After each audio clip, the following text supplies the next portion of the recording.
Bueno, yo soy un profesor que entiende la docencia como una rama de la amistad y es alguien que ha disfrutado, soy alguien que ha disfrutado mucho de, de esa rama de la amistad que supone dar clase y estar con alumnos de muy distintas edades. He tenido alumnos desde 20 y pocos años hasta 82, un mexicano que siempre me gusta citarlo, y como profesor lo que hace un buen profesor es hacer pensar a los alumnos y eso es lo que yo he conseguido, creo, a base de hacer preguntas que son los propios alumnos los que se la contestan. Y en este entorno, ¿no?, de bifurcaciones, ¿no?, que para mí es una gran escuela. Yo hasta ahora he dado clase y he sido profesor en una escuela de negocios, que eso supone algo acotado. Yo entiendo que esta para mí es una entrevista especial porque la estoy haciendo para todo el mundo, para toda la gente que quiera aprender, que tenga ganas de aprender, que quiera contestar preguntas que son relevantes para tu vida personal y para tu vida profesional, pero que no está en un marco de una escuela de negocios, de una escuela de administración de empresas, de cualquier formato que digamos, ¿no?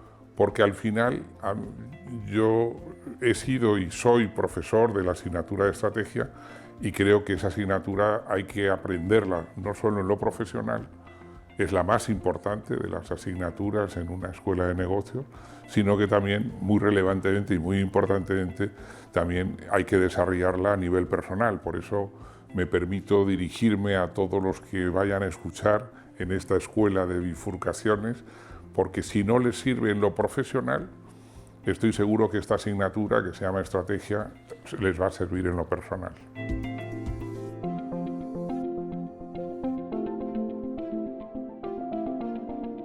Pues en esto que estamos, en estos avances de la terminología que sintetizan muchas cosas, pues en esta última década se hablaba del cambio y cómo gestionar el cambio, ¿no?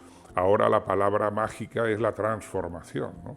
Ahora hay que transformar, no solo cambiar, porque el cambio no es tan importante un cambio como una transformación y al mundo ya no hay que cambiar el mundo. Hay gente que quería cambiar el mundo. Este mundo ya no tiene sentido cambiarlo desde mi punto de vista, hay que transformarlo, ¿no? Y yo me estoy transformando porque no podría ser profesor de transformación personal o profesional si no me estuviera transformando. Y mi proyecto es pasar de ser profesor a ser maestro. Y en vez de ser un profesor de escuela de negocios, algo, como digo, acotado, encasillado, en un nicho muy concreto, en una asignatura muy concreta, creo, me siento capaz de transformarme en ser maestro, ya veremos de cuántas cosas, ¿no? ¿Y qué diferencia hay entre un maestro y un discípulo? Es una diferencia muy importante y maestro es el título que se le da a los másters, ¿no? Cuando uno se gradúa como máster, tú eres máster, y en esa graduación lo que se te inviste, se te hace caballero, se te inviste caballero, no de la actividad militar, sino de la actividad, o te nombran maestro, ¿no? Y un maestro, la diferencia entre un maestro y un discípulo es que el maestro puede aprender por su cuenta. El discípulo necesita al maestro para aprender, pero el maestro puede aprender por su cuenta. Y nada me haría más ilusión que con las cosas que diga, con la docencia que imparta, con la terminología que se quiera, pudiera ser maestro para que mucha gente con la que me rozara o con la que interrelacionara, y la tecnología lo permite extraordinariamente bien, se propusieran aprender por su cuenta, porque esa aventura del aprendizaje es una delicia profesional, ¿no? Yo, una vez, un alumno un poco arrogante me dijo: oiga, profesor, ¿yo cada cuánto tiempo tengo que cambiar de trabajo?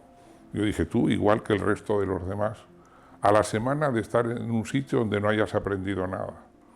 Pero con lo inteligentes que sois todos, me estaba dirigiendo en ese momento a los alumnos, ahora me estoy dirigiendo a los que estamos en la aventura de bifurcaciones, a la semana de estar en un sitio donde no hayas aprendido nada, es el momento que tienes que pensar en irte, porque una persona tan inteligente como tú si no aprende se aburre. Y te pueden mantener en el puesto de trabajo, te pueden comprar pero con un buen salario, pero lo que nunca te van a quitar va a ser el aburrimiento, ¿no? Y si hay algo en esta vida que los seres humanos debemos evitarnos unos de otros, es aburrirnos, ¿no? Y a mí muchas veces el peor calificativo para un político, para un dirigente, sea nacional, empresarial o de cualquier otra actividad, es por favor no aburra, ¿no? Por favor no aburra, ¿no? Y muy pocos me hacen caso, ¿no? Porque la mayoría de ellos aburren extraordinariamente bien, ¿no? Y es su capacidad, y sin embargo a mí me parece que en esta vida pues, hay que estar en la vida sin ser aburridos, ¿no?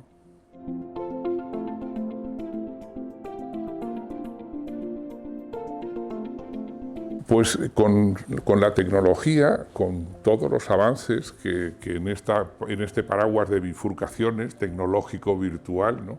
La tecnología ha propiciado, y lo comentaba con el número 1 de Google en España, ha propiciado que la formación ahora es un 85% habilidades, 15% conocimientos. Y yo se lo pregunté y le dije, ¿tú eres de esta opinión? Y dice, absolutamente. Y yo pensé para mí, efectivamente, porque el 85% de los conocimientos nos los da Google, ¿no? Y solo el 15% de conocimientos importantes no están en Google, pero la mayoría de los conocimientos que uno necesita están en Google. Y de hecho, a mí me parece que es una extraordinaria herramienta para aprender continuamente y para no aburrirse, ¿no? Porque resulta que Google está a nuestra disposición para la tecnología. No quiero hacer propaganda de una marca, la tecnología está al servicio de que uno pueda personalizar su formación. Hay una universidad en Estados Unidos que se llama Singularity University, cosa que me encanta el título porque creo que todos somos singulares. No hay dos personas iguales, todos somos irrepetibles. Pero dentro de esa singularidad que cada uno tenemos, lo que no podemos dejar de hacer es aprender continuamente. Y el aprendizaje puede ser en conocimientos, puede ser en actitudes o puede ser en cualidades innatas, habilidades, skills. Y en ese sentido, las escuelas de formación y los grandes retos son qué vamos a hacer ahora que podemos delegar la formación en conocimientos, cómo nos vamos a enfocar o qué es lo que vamos a hacer o con qué herramientas vamos a trabajar lo que sería el desarrollo de habilidades, ¿no? Porque los conocimientos, insisto, los podemos conseguir de otra manera mucho más autodidacta, mucho más autosuficiente, mucho más en nuestro tiempo libre, a la hora que queramos, donde estemos y a la hora que queramos, ¿no?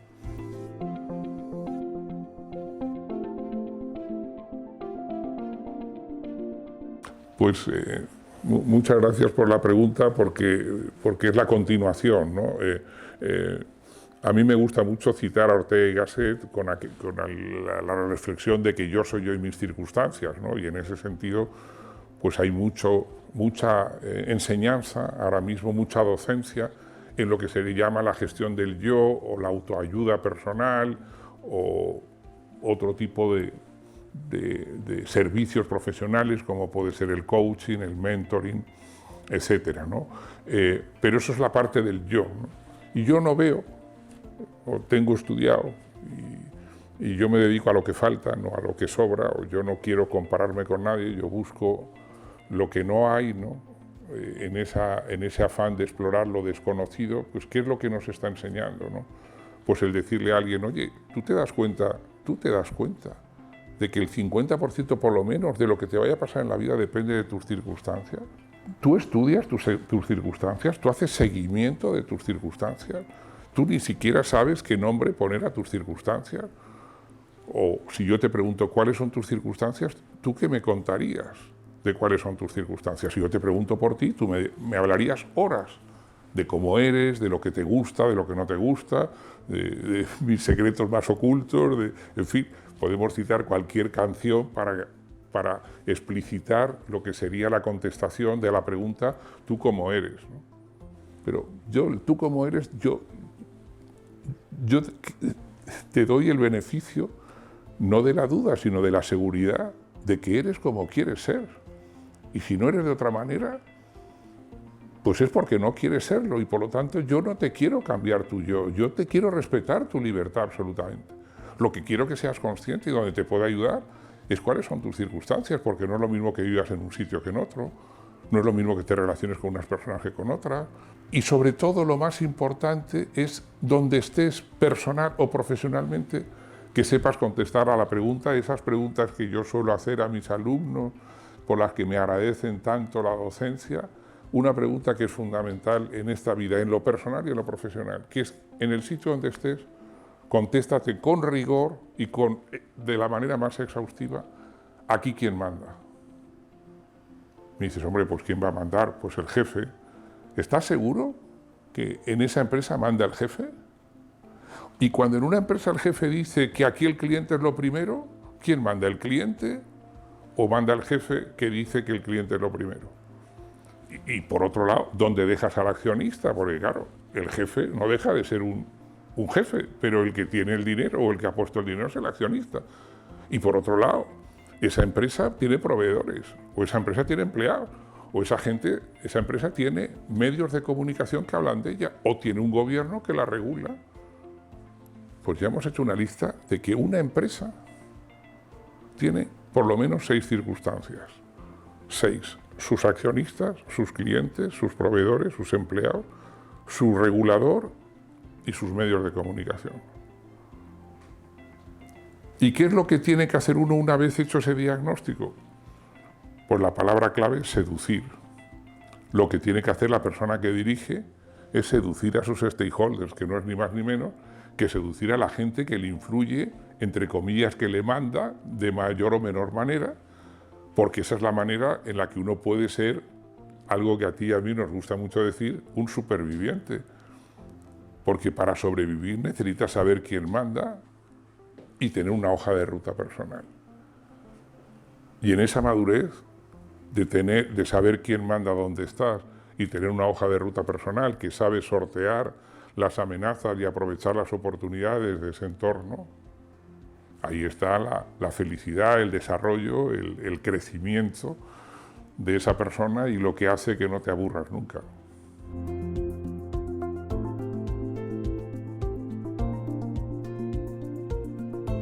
Yo alguna vez he dicho en clase, y me gustaría decirlo ahora, ya no es una clase, ¿no? Ya es algo distinto, ya estamos en bifurcaciones.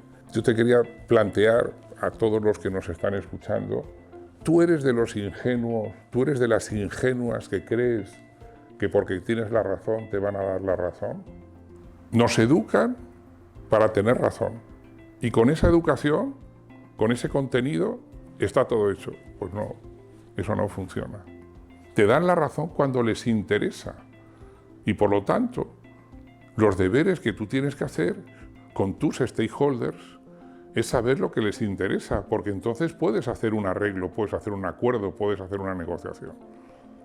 Pero si tú no sabes lo que le interesa a la otra persona, no vas a poder seducir a esa persona. Todos, hombres y mujeres, queremos amor y lujo, ¿no? Pero hay gente que entiende el amor y el lujo en la Costa Azul, por hablar de un territorio que sería Mónaco, y hay otra gente que entiende el amor y el lujo pues en una puesta de sol en la sabana africana. Y claro, si tú no sabes con la persona con la que pretendes tener una relación de amor y lujo, o simplemente de amor, lo que le interesa o lo que le gusta, si lo que le gusta es la sabana africana y te la llevas a Mónaco, eso no va a funcionar. Y al revés lo mismo, por lo tanto es muy importante el decir, es que ahora todos tenemos que tener empatía. Empatía no es ser una persona simpática, eso es otra cosa, eso se llama ser simpático. Ser empático es saber lo que la otra persona quiere. Y luego, si te cae bien, si te apetece en el ejercicio de tu libertad, se lo concedes o no, pero lo primero es que tú tienes que saber lo que quieren tus circunstancias, la gente que te rodea. Y eso, insisto, hay que hacer ese mapa de quién manda en tu vida o quién manda en esta empresa, también es quién manda en tu vida. Y en tu vida manda mucha gente, de manera directa, indirecta, unos más importantes, otros menos, pero tenés por lo menos una docena.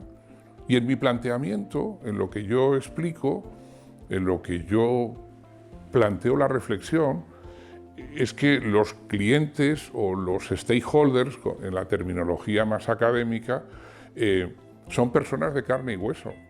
Y lo suelo explicitar con la anécdota de que una vez me llama mi secretario y me dice: profesor, que le llaman de la Unión Europea. Y yo le dije: de toda la Unión Europea me llaman. No existe la Unión Europea, ni el Fondo Monetario Internacional, ni la ONU, ni el Banco Mundial. Está la persona que dirige, los que mandan, que son personas de carne y hueso, a lo que hay que saber lo que quieren.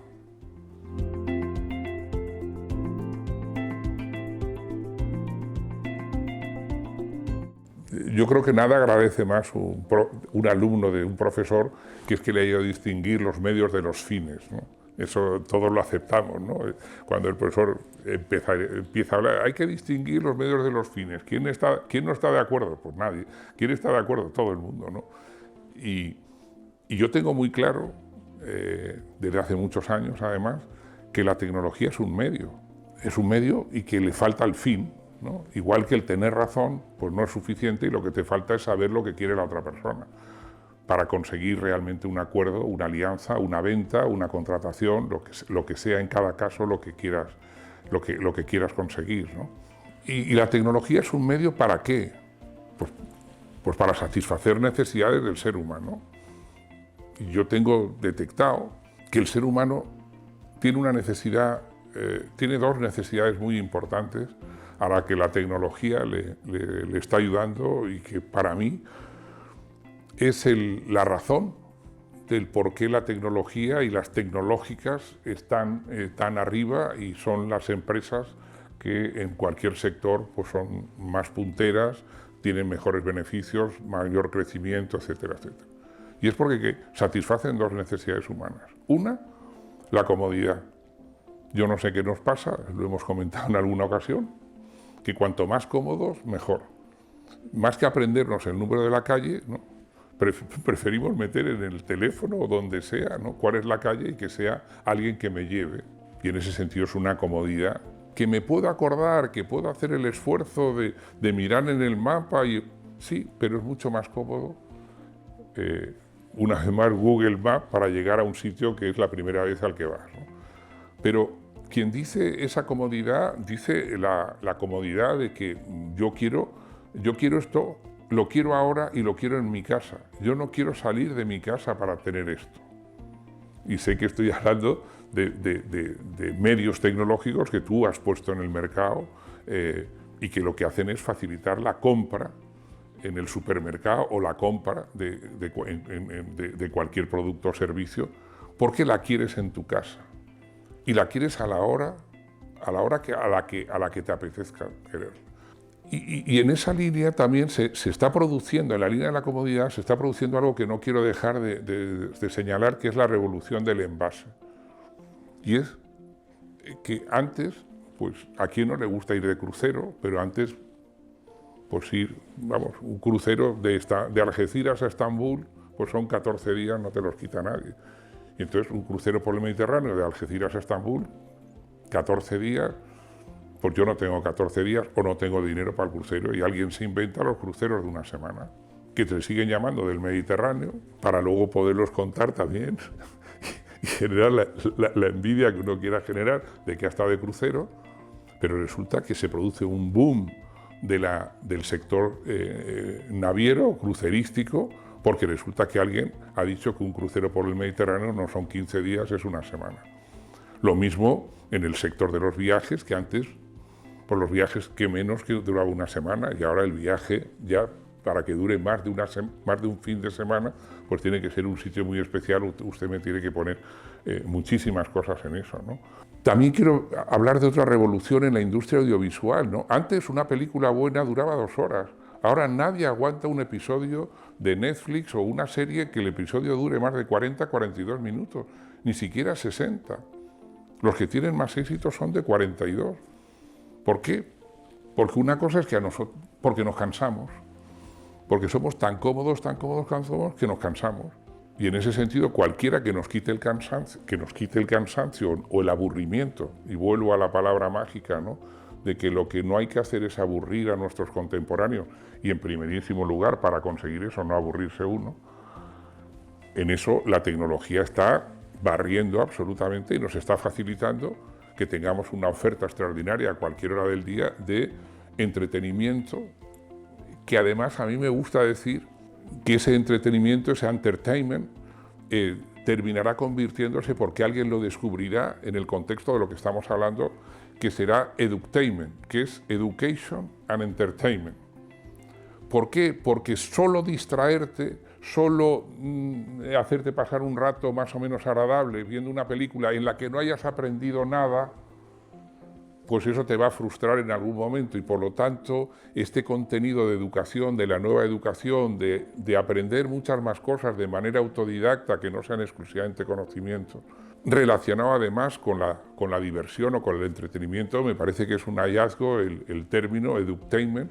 Es algo por el que muchas compañías deberían ir facilitando que la prestación de su servicio o el uso de sus productos genere esas dos cosas: aprender algo y entretenerse de alguna manera, pues porque si no la vida es muy aburrida, ¿no? Si uno no se entretiene, ¿no? Ese era un aspecto, ¿no? Y el otro aspecto es el de la autoestima. Yo tengo escrito que nadie perjudique tu autoestima, ni siquiera tú mismo. Que nadie perjudique tu autoestima, ni siquiera tú mismo. Y ahí la tecnología está barriendo también. Porque alguien que decía, yo no tengo autoestima porque yo no tengo amigos. Yo no tengo amigos en el colegio y me meto en una red social específica de nicho en la que resulta que estamos unos cuantos raros como yo y resulta que me siento que mi autoestima pega un subidón como consecuencia de que estoy en un contexto de gente con la que me entiendo. Y en ese sentido la tecnología ha facilitado, y todo el mundo de las redes sociales y todo el mundo de las tecnologías de comunicación en cualquier formato, escrito, con audio, con vídeo, más encapsulado, más encriptado, menos encriptado, más abierto, más cerrado. Cualquiera que ofrezca algo, cualquiera que quiera poner en el medio tecnología algún fin, yo le recomendaría que pusiera dos fines, ¿no? Esto incrementa la autoestima de a la gente a la que se lo envío. Esto facilita la comodidad de la persona a las que se lo estoy ofreciendo. Un banco español, que llegó a ser el banco más rentable del mundo, decía que solo invertía en tecnología de la que percibiera el cliente. Y su contabilidad era manual. Y sin embargo fue el banco que implantó en España los cajeros automáticos y el que tenía la mayor red de cajeros automáticos en España, porque en esa tecnología decía el presidente que sí que quería invertir, en la que percibiera el cliente. Y por eso muchas veces la tecnología es un producto que no tiene mercado, que no visualiza a quién va. Y yo lo que estoy sugiriendo, proponiendo, es que, siendo difícil hacer desarrollos tecnológicos, y ya que los has hecho, como se dice en Madrid, te falta el hervor, o ponle el hervor de poner el cliente, de poner la comodidad, cómo afecta esto a la comodidad del cliente, cómo afecta esto a la autoestima del cliente, cómo afecta esto a la capacidad de comunicación o de relación de tu cliente. Ese sería para mí el reto de la tecnología, que por cierto se está haciendo maravillosamente bien, porque muchas veces los empresarios hacen las cosas sin saber lo que están haciendo, pero los que aciertan es porque establecen una relación producto-mercado. El creativo solo desarrolla productos o servicios, pero el que hace negocio relaciona producto con mercado. Y eso es lo que es negocio, producto con mercado. Si solo hay producto y no hay mercado, no hay negocio, y si hay mercado pero no hay producto, tampoco.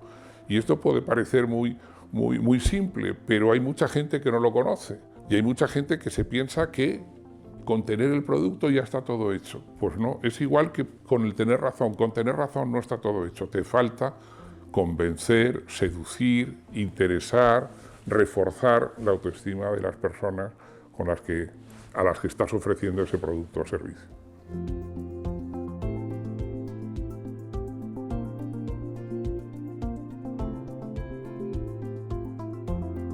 Si hablamos del sector, ¿no? de la educación, en educación hay dos enfoques, ¿no? Hay gente que piensa que educación viene del latín educare, que es dar forma a algo, y hay otros que pensamos que educación viene del latín educere, que significa sacar de, ¿no? Entonces yo creo que el siglo pasado la educación era educare y el siglo XXI es el educere, porque la gente tiene muchas cualidades, muchas habilidades, muchas capacidades. La gente no tiene una madurez fruto de la tecnología y fruto del desarrollo de los medios de comunicación que no se tenía en el siglo pasado. La cantidad de información que recibe un ser humano, y tú tienes hijos, ¿no? Comparado con simplemente la cantidad, ya no estoy hablando de lo cualitativo, estoy hablando solo de lo cuantitativo que recibe, pues hace que esas personas estén mucho más preparadas para asimilar muchas cosas, ¿no? Y por eso es muy importante acompañar el crecimiento racional con el crecimiento emocional, ¿no? de la gente joven, ¿no? Pero racionalmente han recibido mucha más información y la han manejado y la han asimilado perfectamente.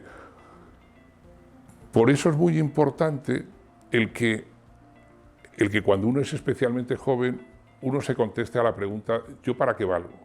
¿O a mí qué me gusta? Lo amplío, doy un paso atrás, ¿no? Cuando uno termina la universidad, uno no sabe para lo que vale. La única cosa que sabe es si le gusta o no le gusta estudiar. Y la pregunta es, ¿qué no pagaría alguien por, asistiendo a una experiencia educativa de X meses, terminara sabiendo para lo que vale? Pagarías cualquier cantidad de dinero. Y eso es lo que hacemos en las escuelas de negocios con los alumnos máster, que no saben para lo que valen, los tenemos 1 o 2 años, no quiero hacer ninguna ironía o ninguna comparación de que algunas escuelas de negocios este reto de saber para lo que uno vale lo consiguen en 1 año, otras tardan 2, pero al final tú sabes para lo que vales, porque es muy importante saber para lo que uno vale. Yo una vez, una persona muy joven que le gustaba mucho la biología, los animales, la naturaleza, el campo, me dijo, a mí me gustaría estudiar biología, porque a mí lo que me gusta es estar con animales. Y yo, pues mira, si a ti lo que te gusta es estar con animales, hazte empresario, gana mucho dinero y móntate un zoológico en tu casa. Porque el ser biólogo no te va a permitir esa carrera profesional. Si uno piensa en qué hay después de conseguir el título de biólogo, tú no estás rodeado, siendo biólogo, rodeado de animales. Muchas veces el biólogo trabaja en un laboratorio de investigación con una relación con animales pues muy exigua, muy pequeña, y sin embargo, si lo que tú realmente quieres y lo que está en tu ambición es estar en contacto con los animales, pues hay otras fórmulas para conseguirlo. Con esto lo que quiero es buscar, como llaman los ingenieros, la tercera derivada en lo que tú quieres. Pero si eres muy joven, tus deberes son saber lo que te gusta y lo que no te gusta. Y para saber lo que te gusta tienes que saber lo que no te gusta. Y para eso a lo mejor tienes que experimentar, ¿vale? Pues experimenta. Me dices, oye, es que sé que el fumar es malo. Pues a lo mejor para ti no es malo, fuma, y si resulta que es malo, pues ya te quitarás el fumar. Estoy hablando de cosas que no supongan un riesgo, simplemente lo que estamos hablando es que tú tienes que saber lo que te gusta y lo que no te gusta, mientras eres joven. Y ahí la tecnología te puede ayudar mucho, porque me gusta mucho recordar que National Geographic, que es una publicación, un medio de comunicación que todos nos apasiona y que tiene una reputación, yo diría que más atractiva incluso que la de Coca-Cola, aunque como marca valga menos, pero National Geographic es algo muy atractivo, y si recordamos imágenes o fotos que han sido portadas, pues mucho más, ¿no? Bueno, pues National Geographic en su momento pensó en llamarse Explorers, porque lo que de alguna manera es la bandera de ese medio de comunicación es facilitar el ansia de explorar, las ganas de ser el doctor Livingstone o las ansias de descubrir que tiene el ser humano. Y en ese sentido, pues lo que hay que hacer en la adolescencia es facilitar la curiosidad, las ganas de aprender, y por eso es muy bueno pues que los hijos viajen con los padres y que conozcan situaciones muy distintas, porque eso les enriquece muchísimo y les permite saber lo que les gusta y lo que no les gusta, porque si no has estado nunca en África, pues no sabes si te va a gustar vivir en África o no. Y en ese sentido, pues si lo haces con tus padres y ese es un conocimiento o un aprendizaje que tienes antes de los 15 o de los 18 años, pues resulta que eso te va a servir mucho en la vida. Me estoy refiriendo a la gente muy, muy joven. Cuando ya no eres tan joven, sino que ya tienes 18 años, ¿no? Lo que tienes que empezar a preocuparte es por lo que para lo que vales. Y dices, y cuando tengo 30 o 35 años, pues también tengo la reflexión. Mis alumnos de Executive Education, yo les decía, tú ya sabes para lo que vales. Y además no solo lo sabes que vales, sino que además que vales mucho y te están pagando mucho por lo que vales. Porque si no, no estarías siendo alumno mío en un programa de Executive Education. ¿Qué es lo que tú no sabes y quieres saber? ¿Qué quieres aprender? Pues cuál es tu techo, hasta cuán alto puedes llegar. Y por eso te vienes a una escuela de negocios a estudiar la asignatura de estrategia, que es la que estudia los problemas del que está arriba, para saber si tu techo es ser el número uno, la número uno de la organización, o mejor te quedas en el segundo, tercer, cuarto escalón de la organización en la que estás. Pero lo que te come por dentro es que tú no sabes cuál es tu techo. Cuando eres joven no sabes lo que te gusta y te equivocas mucho y a lo mejor te pillas borrachera con bebida que no te gusta, porque en todo caso si te pillas una borrachera con un alcohol que es el que te gusta, pero encima resulta que es el alcohol que no te gusta, ¿no?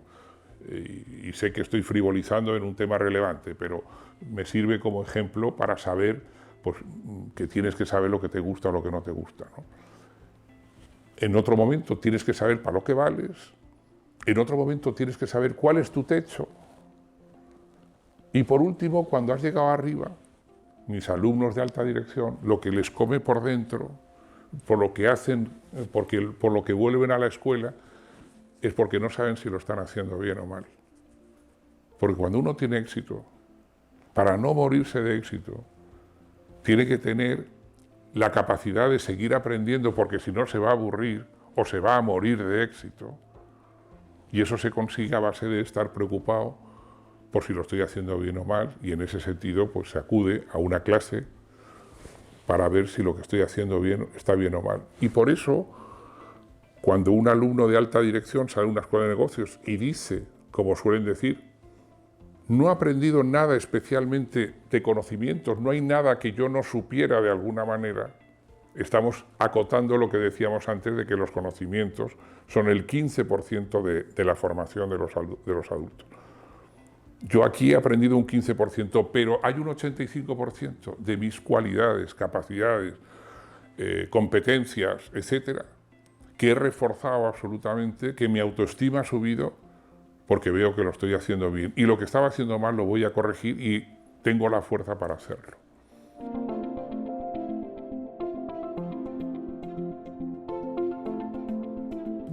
Tú tienes que tener una materia prima que es la que con la que yo valoro a los alumnos y veo que no está en los modelos para diagnosticar capacidades del ser humano. A mí me parece que hay dos que faltan, ¿no? Una que son las ganas de aprender y la capacidad de aprender. Me estoy acordando de Tom Cruise en la película de La Tapadera, ¿no? Diciendo que cuando no en La Tapadera, en la otra, o en alguna película en la que Tom Cruise de manera muy simpática, él cuando le dicen, ¿y usted qué experiencia tiene en esto? Dice, yo ninguna, pero aprendo rápido, ¿no? O sea, él ponía en valor su capacidad de aprender, ¿no? y rápido, ¿no? Y en ese sentido no importa tanto lo que sepas, sino las ganas de aprender lo que tengas, ¿no? Yo tengo una anécdota imbatible de que hace años un banco inglés pidió licenciados en filosofía y letras para directores de oficina, ¿no? Y rápidamente la prensa pues, fue a preguntarle al director de recursos humanos, pero ¿cómo ustedes? Pues resulta que, y creo que con esta anécdota se iluminarán muchas cosas, ¿cómo ustedes contratan licenciados en filosofía y letras? Dice, mire, nosotros Le contestó el director, somos la mejor universidad del mundo en banca. Nosotros en 6 meses a una persona con la cabeza formada somos capaces de enseñarle de banca todo lo que tiene que saber. Lo que no nos resulta rentable, terminó diciendo, es formarle la cabeza. ¿Qué es lo que tenemos que hacer a nivel personal? Tener la cabeza formada. Esa es nuestra responsabilidad, que en terminología más actual se dice fulanito, más que muy inteligente o más que muy capaz o más... Fulanito, fulanita tiene la cabeza muy bien amueblada. Muy bien. ¿Tú tienes la cabeza amueblada? Tú, el que me estás escuchando ahora mismo, preocúpate y dices, ¿tu casa está bien dispuesta? ¿Los muebles los tienes bien puestos en tu casa y en tu cabeza? Es así de sencillo y así de fácil. Pues es verdad, pues mi casa no está bien amueblada, este sofá tendría que estar allí y la verdad es que esto tendría que estar mirando para otro lado, porque estar mirando para la pared, pues es un poco absurdo. Cualquier reflexión. Y cuando dices, yo tengo la cabeza amueblada, también hay un test para saber, tú a quién entiendes y a quién no entiendes. Porque hay mucha gente que ella sola se sube la autoestima diciendo, yo no entiendo nada. Concho, pues entiende. Decía Ortega y Gasset que lo menos que podemos hacer por las cosas es comprenderlas. No estarás de acuerdo, pero por lo menos compréndelo. Y me dices, ¿qué es lo que no comprendo? El comportamiento de fulanito. Pues conoce más a fulanito o a fulanita y entenderá su comportamiento. Lo cual no quiere decir que tú en sus circunstancias hicieras lo mismo, pero puedes entender, esa palabra tan bonita que es comprender. Yo me siento comprendido. Y yo querría poner esa música en esta conversación, y yo sé que bifurcaciones tiene mucho que ver con esto, ¿no? Todos necesitamos comprender el mundo en el que estamos, ¿no? No solo saber, sino comprender, y que nos ayude a comprender, y espero que esta charla sirva para eso, y por supuesto bifurcaciones es lo que pretende, es que comprendamos el mundo en el que vivimos, y esa es una responsabilidad personal. Y si no hacemos ese esfuerzo y esa asignatura no es personal, en la que tenemos que ser el maestro, porque nosotros tenemos que saber lo que no comprendemos. ¿Y qué es lo que no solemos comprender? Lo que no solemos comprender es la diversidad. Ni la de género, ni la de formación, ni la de temperamento, ni la de geografía, ni la de cultura. Digo en la práctica, impongo el ejemplo profesional. Hay muchos hombres que son incapaces de trabajar con mujeres y muchas mujeres que son incapaces de trabajar con hombres. Hay mucha gente de ciencias que es incapaz de trabajar con gente de letras y mucha gente de letras que es incapaz de trabajar con gente de ciencias. Hay mucha gente que son muy activos, que son incapaces de trabajar con gente que son pasivos. Hay mucha gente que es de una religión y no entiende la religión contraria. O no la religión contraria, cualquier otra, o incluso el que no tiene religión. Hay gente que dice, no, a mí Latinoamérica me gusta, pero los de tal país, pues me resultan, tengo una opinión de ellos, pues seguramente será porque no les comprendes, y todos esos tics y todas esas etiquetas que vas poniendo son la manera que tú estás manifestando que tú no sabes gestionar la diversidad. Y cuando tú no sabes gestionar la diversidad, tienes un problema personal y un problema profesional. Porque ahora mismo es lo que se pide en el mundo directivo. Porque siendo las empresas globales, siendo la economía global, habiéndose globalizado el mundo, ¿cómo es posible que alguien se atreva a decir que yo dirijo una compañía que está en más de 15 países y sin embargo yo sigo pensando que los más listos son los de mi pueblo y el más listo de mi pueblo soy yo? Esa persona es que de raíz no tiene ninguna empatía, esa persona va a ser incapaz de hacer que la gente colabore y trabaje en equipo. ¿Y qué es lo que está pasando? Pues que también las tecnológicas, que son las que están más avanzadas o por quizá puedan tener más medios, son las que nos están dando más ejemplos. Pues antes hablaba de los ambientes Google o Microsoft, con la célebre imagen, ¿no?, de un futbolín en la oficina como una manera de aquí, si quieres perder el tiempo lo pierdes, porque perder el tiempo en este formato no es perderlo. De ahí se pasa a otros ambientes, a otros entornos, y lo último es que en Amazon la libertad que tienen las personas que están en Amazon es extraordinaria. Amazon ha superado en su ambiente laboral, para posibilitar la creatividad, los mayores grados de libertad que uno puede tener en un entorno laboral. Ha superado ese punto. Con lo cual, volvemos a lo primero que estábamos diciendo. Las empresas de más éxito se están dando cuenta que cuanta más libertad dan a sus empleados, a sus colaboradores, a las personas que trabajan en esa organización, más esas personas crecen, más ellas son ellas mismas y más aportan. Y si esa libertad se da no solo para uno, sino un ambiente de que son para los demás, también esa libertad es para los demás, entonces se produce un crecimiento también social, porque a veces hablamos de gente que no tiene inteligencia emocional, pero hay gente que tampoco tiene inteligencia social. Y la gestión de la diversidad en las organizaciones, la empatía personal, tiene mucho que ver con esa experiencia o ese desarrollo personal que uno quiera tener, para mí, con el horizonte de por lo menos entender las cosas, por lo menos comprenderlas, por lo menos poder valorarlo todo, poder disfrutarlo todo.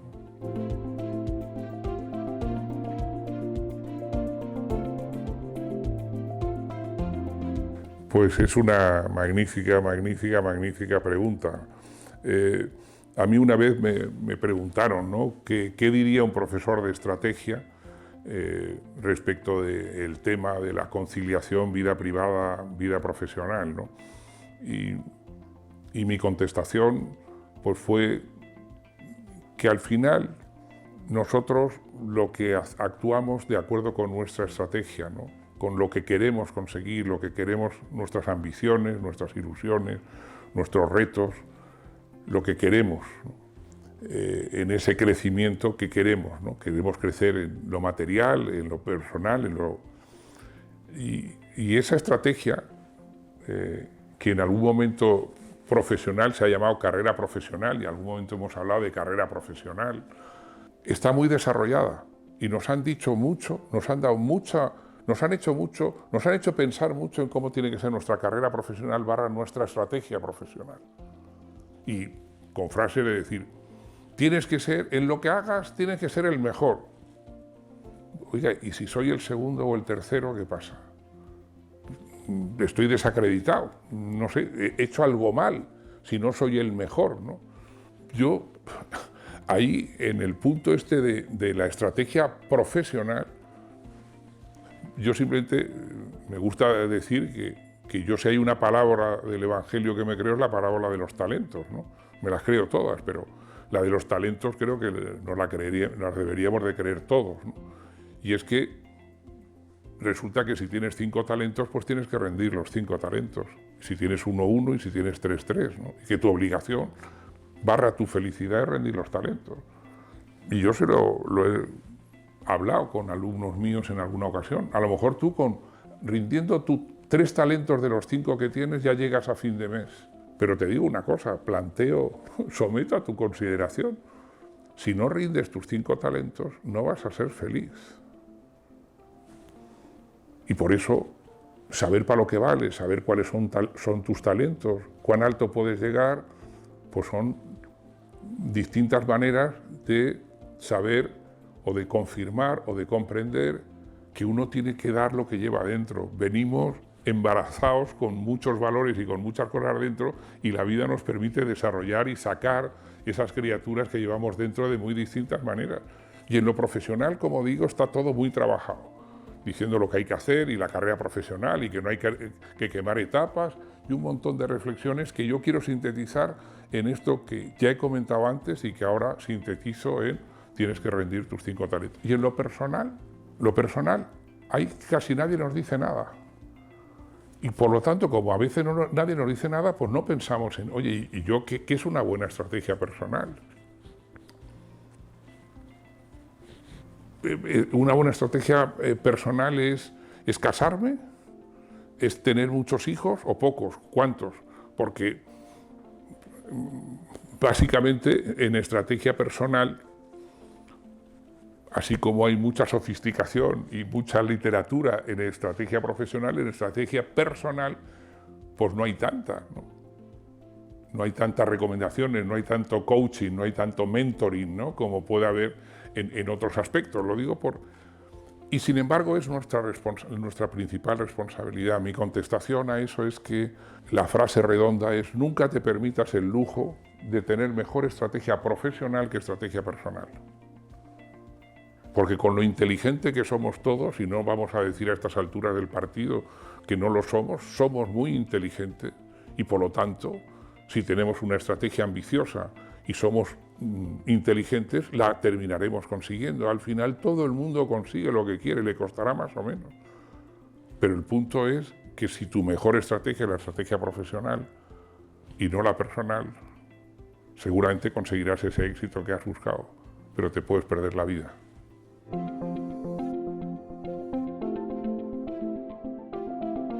Me gustaría, como siempre, Juan, muchas gracias por la pregunta. La pregunta es la forma suprema de la sabiduría, ya lo decía Heidegger, y es lo que yo hago, hacer preguntas, y la que me acabas de hacer, ¿no?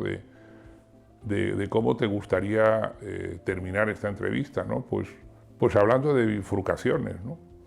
Porque alguien puede pensar que una escuela, que es lo que yo creo, un taller de aprendizaje, un ágora, que es lo que creo que es bifurcaciones, uno puede pensar que lo importante en una escuela son los profesores, ¿no? Y yo siempre digo que lo importante en una escuela son los alumnos, ¿no? Y la participación de esos alumnos, ¿no? Y a mí me gustaría que estas reflexiones que se han planteado, en la medida en que hayan podido ser útiles a los alumnos, ¿no? A los discípulos que quieren ser maestros, y que bifurcaciones está haciendo ese puente, ¿no? Entre alguien que quiere aprender pero que luego quiere ser maestro para poder seguir haciendo por su cuenta. Yo les pediría que cualquier comentario en formato de audio, de texto, de lo que le haya podido sugerir esta charla o esta conversación o estas reflexiones en común, esta sesión por el método del caso, ¿no? Pues que nadie debería morirse, ¿no? Sin tener una sesión por el método del caso, y es lo que he pretendido, que esto fuera una sesión por el método del caso en el que el caso fuera el que me está escuchando, que eso tuviera una vuelta, ¿no? Que tuviera un retorno, ¿no?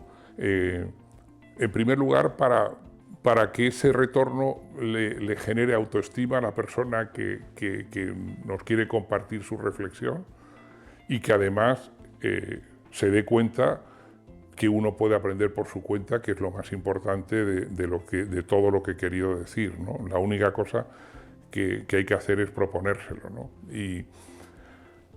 Y muchas veces cuando uno pregunta cuál es el éxito de una escuela, ¿no? O de una empresa, ¿no? Pues yo creo que el éxito de cualquier organización son sus clientes. En el caso de una institución académica, una entidad educativa, son sus alumnos, son los participantes, y yo animo precisamente a esa participación para que entre todos construyamos bifurcaciones para que sea una catedral civil en la que quepa todo el mundo.